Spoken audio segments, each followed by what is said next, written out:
OCD का रूहानी इलाज क्या है, ये सवाल बार बार पूछा जाता है। देखिए, रूहानी शब्द से मतलब है कुछ सुपर नेचुरल चीज़ है। कई बार लोगों को लगता है कि कुछ भूत प्रेत का साया है, कुछ लोग कहते हैं कोई रूह का साया है, कुछ लोग कहते हैं कि किसी ने कुछ करा दिया है। सबसे पहले हमें समझना पड़ेगा कि ओसीडी ऑब्सेसिव कंपल्सिव डिसऑर्डर एक मेंटल इलनेस है या फिर एक साइकेट्रिक इलनेस है।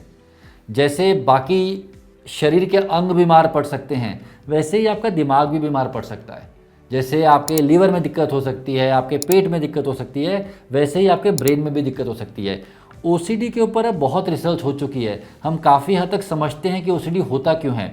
ओसीडी शायद एकमात्र ऐसी मानसिक समस्या है जिसका कौन सा ब्रेन ट्रैक्ट इन्वॉल्व है वो तक हम जानते हैं। हम जानते हैं कि एक ट्रैक्ट होता है ब्रेन में जिसको हम बोलते हैं कॉर्टिको स्ट्राटो थैलेमो कॉर्टिकल ट्रैक्ट, यहाँ पे दिक्कत है।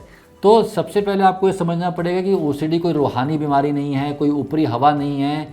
ये एक मेडिकल इलनेस है जो कि ब्रेन में एक पर्टिकुलर ट्रैक के इन्वॉल्वमेंट से होती है, ब्रेन में कुछ केमिकल्स के डिस्टर्बेंस की वजह से होती है। जब हम इलाज की बात करते हैं, लोग पूछते हैं घरेलू इलाज क्या है या रूहानी इलाज क्या है। देखिए, अगर सिम्टम बहुत कम है, कभी कभार कोई सिम्टम आ रहा है, तो पहली बात तो उसको हम ओसीडी बोलेंगे ही नहीं। बहुत कम सिम्टम है, हम पेशेंट्स को बोलते हैं इग्नोर करिए, मन में विचार आया उसको छोड़ दीजिए। कई बार पेशेंट्स क्या करते हैं, किसी बाबा के पास चले आते हैं, किसी पंडित के पास चले आते हैं, किसी मौलवी के पास चले आते हैं और कुछ समय के लिए उनको बेहतर फील भी हो जाता है। लेकिन अगर वो बीमारी बन चुका है, वो सिग्निफिकेंट समय आपका वेस्ट कर रहा है, दिन में 1 से ऊपर घंटा आप इसमें लगा रहे हैं, तो फिर वो एक मेडिकल इलनेस है। वो परमानेंट तरीके से तभी जाएगा या सब्सटेंशियल तरीके से तभी जाएगा जब आप उसका प्रॉपर ट्रीटमेंट करेंगे। बाबा और मौलवी से आपको हेल्प नहीं मिलेगी। और ये बात हम अक्सर बोलते हैं कि ओसीडी में 2 ट्रीटमेंट मेथड्स हैं जो कि इफेक्टिव हैं, साइंटिफिकली प्रूवन हैं।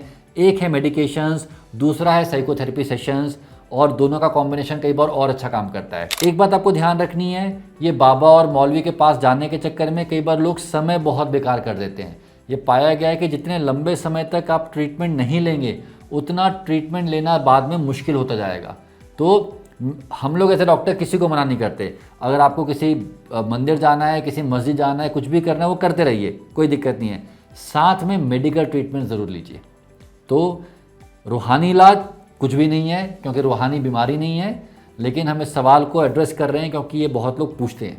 तो प्लीज़ एक रिक्वेस्ट है आपसे, अगर आपको ये प्रॉब्लम है, आपके परिवार में किसी को ये प्रॉब्लम है, आप जिस भी शहर में रहते हैं उसके सबसे नज़दीक जो भी अच्छे साइकेट्रिस्ट बैठते हैं, क्लिनिकल साइकोलॉजिस्ट बैठते हैं, गवर्नमेंट में, प्राइवेट में, जहाँ पे भी, आप उनसे जाके मिलिए और अपना ट्रीटमेंट स्टार्ट कराइए। धन्यवाद।